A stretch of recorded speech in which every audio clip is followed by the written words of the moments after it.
Absolutely. And so, in sort of encompassing all of this, I just want to ask really quickly, are we pissed yet? I'm so mad right now. I'm shaking. Are we ready? Right now. Are we ready to do some shit? Yeah. Are we ready to F some S up? So that's what I want to sort of end on. We came into this event with the amazing CEO Cheyenne saying feelings of joy. And that's what even despite what's happening, that's something that we have to cling on to. And I think the best way for that is concrete action. And so with the ladies who have such expansive experience in activism, advocacy, and organization, could each of you, in just a couple sentences, give people some hope and some guidance into what to do next, right? What do we do? Because most of us feel like, well, I'm not an organizer, I'm not I'm an activist, what the hell can I do? I'm just a me. I'm a small person on a stage. What can I do? Oh, goody. Give hope. Ooh, okay. I'm just kidding. I think that there is hope. I mean, like Elise mentioned, we're basically starting from scratch. And we all know Roe was the floor. Like, it was barely protecting us.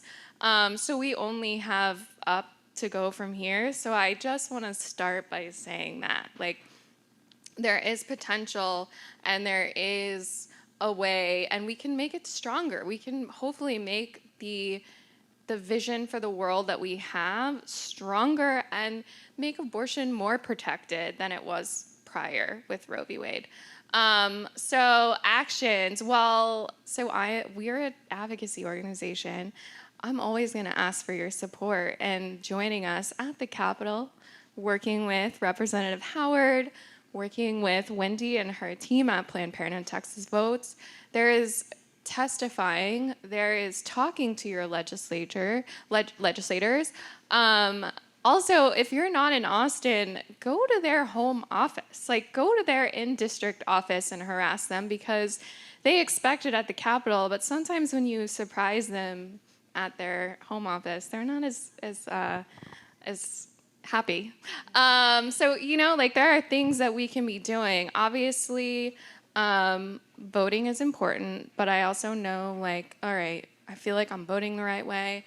I'm hearing that I'm voting the right way, and it's not making any difference, which we can go into all the reasons for why that is, but especially here in Texas. But obviously, I still encourage people to vote, and I also think, like, talking about abortion is so important. Talk to your neighbors, talk to your friends, talk to people that maybe you're not thinking, you have no idea where they stand on the issue, because you'd be surprised at how supportive people are, especially when you personalize the issue. Val's been doing a lot of work around deep canvassing, which I don't know if everyone knows what that is, but instead of normal canvassing where it's a transactional, hi, vote for this candidate, or I hope you're registered to vote, we spend up to an hour talking to the people and talking to them about abortion. And our trial started last year in a suburb of Dallas, and we spoke to probably, I think it was like 300 to 400 voters. And so many of them, the first question you ask is, how do you feel about abortion on a scale of 1 to 10? And you end with that same question. And more than you would be surprised, people moved up on that issue because our canvassers were able to personalize that and able to, like, really talk about it. And a lot of those people shared abortion stories they'd never shared before. They talked about, like, not understanding what was going on because a lot of people just don't know. And, like, we have the privilege, it's like what we do day in and day out, but not everybody does. So talking really does make a difference. And some of them didn't realize that the Republicans were the ones that were trying to ban abortion. Like, they didn't there's just so much minutia that go into those conversations. So doing that, I think, is amazing. And I also think listening to the stories and sharing the stories of people that are the most impacted. So whether that's BIPOC folks, whether that's trans folks, like, I can admit I am not the most impacted community, so it's a privilege for me to be up on this stage. But we need to be listening to their leadership because we know that they know the issue.